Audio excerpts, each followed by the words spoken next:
बंगाल में क्या बीजेपी ने टीएमसी के भीतर अपना एकनाथ शिंदे तलाश लिया है? जिस तरह एकनाथ शिंदे ने उद्धव ठाकरे की शिवसेना में बगावत कर पार्टी और सत्ता दोनों को झटका दिया था, क्या वैसी ही कोई सियासी पटकथा अब पश्चिम बंगाल में भी लिखी जा रही है? क्या ममता बनर्जी और अभिषेक बनर्जी की पार्टी को दो हिस्सों में बांटने या फिर पार्टी पर कब्जा जमाने की कोशिश शुरू हो चुकी है? सबसे बड़ा सवाल यह है कि आखिर वो कौन सा नेता है जो अब खुलकर ममता बनर्जी के नेतृत्व को चुनौती देता दिखाई दे रहा है? क्या वो अब भी टीएमसी में है या फिर पार्टी से बाहर होकर किसी बड़े राजनीतिक ऑपरेशन की तैयारी कर रहा है? और क्या उसे भी एकनाथ शिंदे जैसी राजनीतिक ताकत कहीं ना कहीं बीजेपी से मिल रही है? नमस्कार दोस्तों, मैं हूं परवीन सानी। दोस्तों, पश्चिम बंगाल में सत्ता गंवाने के बाद ममता बनर्जी की मुश्किलें लगातार बढ़ती नजर आ रही हैं। चुनाव में मिली करारी हार के बाद टीएमसी के भीतर असंतोष खुलकर सामने आने लगा है। एक के बाद एक नेता बागी तेवर अपनाते दिखाई दे रहे हैं। पार्टी विरोधी गतिविधियों के आरोप में ममता बनर्जी ने ऋषिवर्त बनर्जी और संदीपन चा को पार्टी से बाहर का रास्ता दिखा दिया है। अब सवाल ये उठ रहा है कि क्या टीएमसी से निष्कासित विधायक ऋतवत बनर्जी पार्टी के लिए एकनाथ शिंदे साबित हो सकते हैं? साल 2022 में महाराष्ट्र में एकनाथ शिंदे ने शिवसेना में बगावत कर उद्धव ठाकरे के हाथों से सरकार और संगठन दोनों छीन लिए थे। अब पश्चिम बंगाल में भी वैसी सियासी हलचल की चर्चा तेज हो गई है। ऋतवत चैटर्जी और संदीपन शाह ने हाल ही में कोलकाता स्थित विधायक हॉस्टल में टीएमसी के कई विधायकों से मुलाकात की। बताया जा रहा है कि टीएमसी की एक अहम बैठक में भी बड़ी संख्या में विधायक शामिल नहीं हुए थे। ऐसे में उन्हीं विधायकों से ऋतवत बनर्जी की मुलाकात ने राजनीतिक गलियारों में हलचल बढ़ा दी है। सवाल उठ रहा है कि क्या बंगाल में कोई बड़ा खेला होने वाला है? दोस्तों, बंगाल की सत्ता से बाहर होने के बाद टीएमसी के भीतर नाराजगी बढ़ती जा रही है। कार्यकर्ताओं से लेकर नेताओं तक में मोहभंग की स्थिति दिखाई दे रही है। खास तौर पर अभिषेक बनर्जी की भूमिका को लेकर पार्टी के भीतर सवाल उठने लगे। कई नेता खुले तौर पर आरोप लगा रहे हैं कि पार्टी में भ्रष्टाचार, परिवारवाद और चंद लोगों के हाथों में सत्ता का केंद्रीकरण बढ़ गया है। वरिष्ठ नेताओं को किनारे किए जाने और आईपैक के पेशेवरों के जरिए संगठन चलाने को लेकर भी असंतोष सामने आ रहा है। कुछ नेताओं का कहना है कि 15 साल सत्ता में रहने के बाद पार्टी जमीनी हकीकत से कट गई है।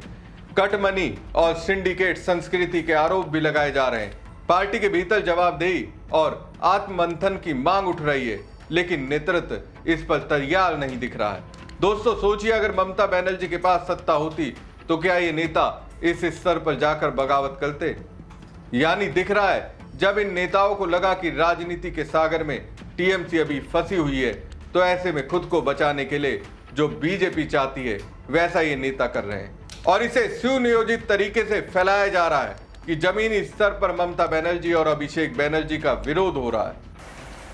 তৃণমূল কংগ্রেসের এমএলএদের পুলিশ দিয়ে ভয় দেখানো হচ্ছে।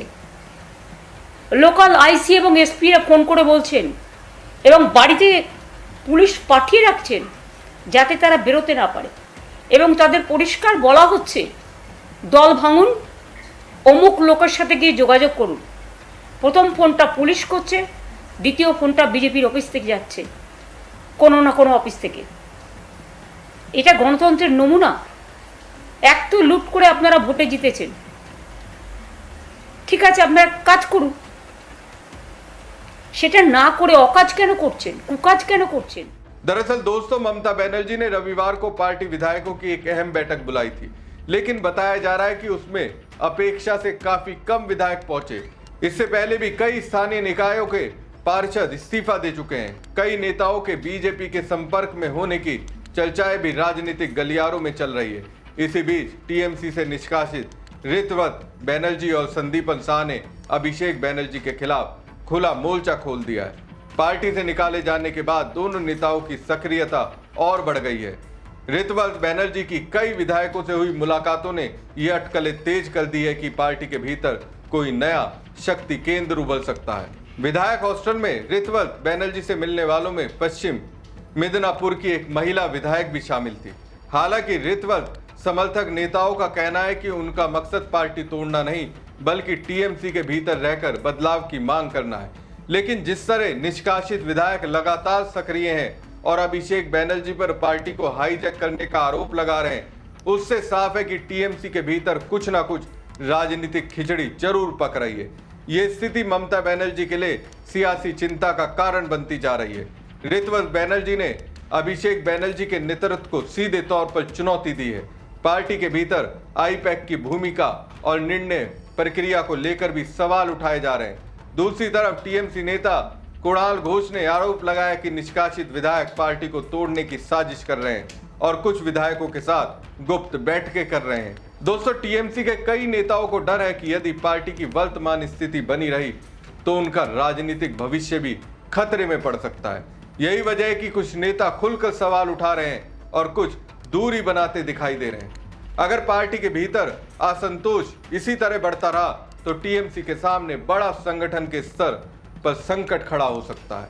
हालांकि अभी एक कहना जल्दबाजी होगा कि महाराज जैसी स्थिति बंगाल में भी बनेगी, लेकिन इतना जरूर है कि पार्टी के भीतर असंतोष अब खुलकर सामने आ चुका है। दरअसल ममता बनर्जी को कभी जमीनी संघर्ष का सबसे मजबूत चेहरा माना जाता था, लेकिन सत्ता से बाहर होने के बाद पार्टी पर उनकी पकड़ को लेकर सवाल उठने लगे हैं। संगठन के भीतर बढ़ती खींचतान और नेतृत्व को लेकर उठते सवाल टीएमसी के लिए गंभीर चुनौती बनते जा रहे हैं। अब देखना यह होगा कि यह असंतोष केवल नाराजगी तक सीमित रहता है या फिर आने वाले दिनों में बंगाल की राजनीति में कोई ऐसा बड़ा खेला होता है जो महाराष्ट्र की सियासत की याद दिला दे। हमारी खबर आपको कैसी लगी कमेंट बॉक्स में कमेंट करके जरूर बताएं। साथ ही पेज को ज्यादा से ज्यादा लाइक और शेयर कीजिएगा। धन्यवाद। কল্যাণ ব্যানার্জি অভিষেক দলের লিডার লোকসভার তাকে মারলেন মানে খুন করতে গেলেন। প্রথমে একটা হসপিটালে গেলাম ভর্তি করতে, তারা বলল আমাদের পারমিশন নিতে হবে। কই পেশেন্টেরও কালার দেখে আপনাকে ভর্তি করতে হবে? সেখান থেকে আরেক জায়গায় নিয়ে গেলাম, তারা বললেন আমার এই দেখুন কত ফোন আসছে, শুধু থ্রেট করছে, অ্যাডমিশন করা যাবে না। ডাক্তার অ্যাডমিশনের জন্য লিখে দিয়েছে স্লিপে, বেডে ট্রমা কেয়ারে ভর্তি হয়েছে, 2 ঘন্টা সেখানে ছিল, তার স্যালাইন চলছিল, তার ট্রিটমেন্ট চলছিল, তাকে স্ক্যান সব করবার জন্য ডাক্তার অ্যাডভাইস করে করাচ্ছিল। আমি ডাক্তারদের দোষ দিই না, তারা তো চাকরি করে। তারা যদি অথরিটির কথা না শুনে, অথরিটির যারা কাজ করে তারা তো ডাক্তার নয় কেউ, তারা তো মালিক। ডাক্তাররা কাটমানি না দিলে, মানে সরি নট কাটমানি, পেশেন্ট প্রতি তাদের একটা ব্যাপার আছে, তারা না দিলে তাদের রাখেন না আপনারা। অনেকে যার জন্য আপনাদেরও বিভিন্ন হসপিটালে ট্রিটমেন্টও করে না, কিন্তু অনেক বড় হসপিটাল আছে অনেক টাকা নেন, এবং যারা এটা করেছে সেই হসপিটালগুলোকে সবচেয়ে বেশি আমি সাহায্য করেছি। এই তো কিছুদিন 6 মাস আগেও আমি 30 বছরের রিভিউ করে দিলাম অ্যাপেলো হসপিটালে।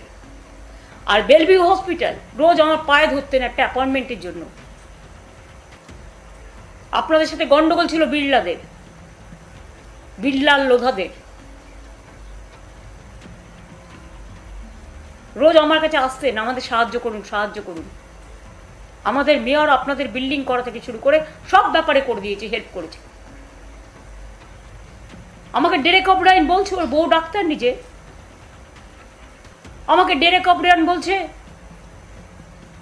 দিদি আমরা ওপিডিতে বললাম 3টে স্ক্যান করব, ইন্টারনাল ইনজুরি আছে কিনা দেখার জন্য, কারণ ডাক্তারের অ্যাডভাইস ছিল।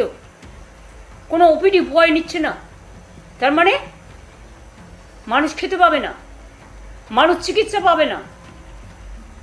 অন্য রাজনৈতিক দল করলে তাকে হাসপাতালে ভর্তি করা যাবে না। এ কোন রাজতন্ত্র, এ কোন স্বৈরতন্ত্র? এটা গণতন্ত্রের নমুনা?